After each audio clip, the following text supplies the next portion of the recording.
Thank you so much po sa pag-antay kahit anniversary niyo po pala ngayon sa church niya. God bless you po. Same to you, Thank bebe. you so much Ingat po. ha. Ingat.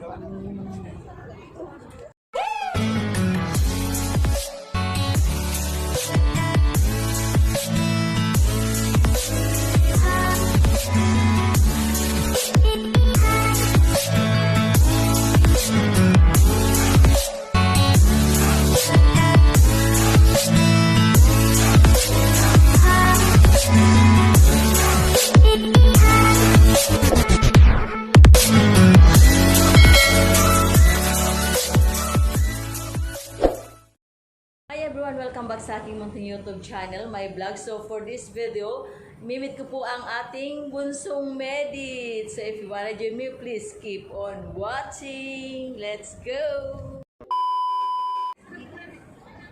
Hello, good morning po. Parang 16 years old nga si Medit. Batang bata. Hello, good morning po sa inyong lahat. Nakakatuwa po. Alam niyo, gusto kong magkaroon lang ng kaunting maikli lang kung paano nagsimula yung magiging founder ko. Okay? We are Team Italy. Medit. Alam niyo naman ang ating mga pinagdaanan. Di ba? Yes po. Nakakatuwa lang kasi this is my first time. Sabi ko nga, hindi ako humanga sa mga artista. Hindi ako mahilig sa mga artista. Pero sense nang makita namin si Medit noon, nung may love team pa siya, talagang pinagpuyatan din namin. Yes po. Yes Same po, here. same tayo.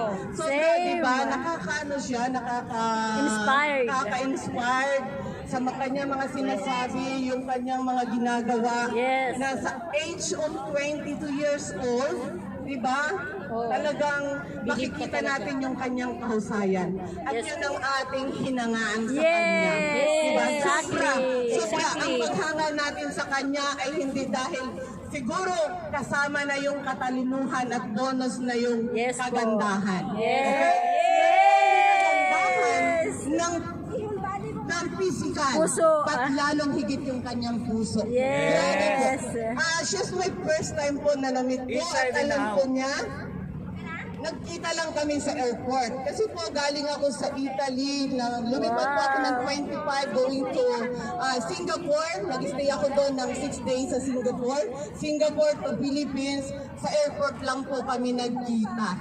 Sa airport. Ako nakatalikod pa noon at niyakap niya ako. So, ako tuwa. And she is very sweet.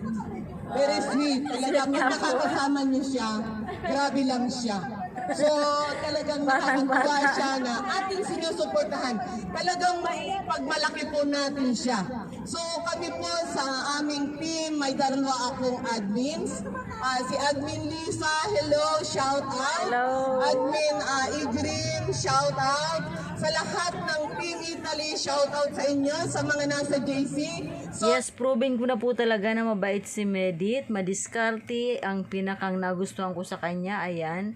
At higit sa lahat, malambing, sweet, at joker din, ayan, nakakatuwa lang.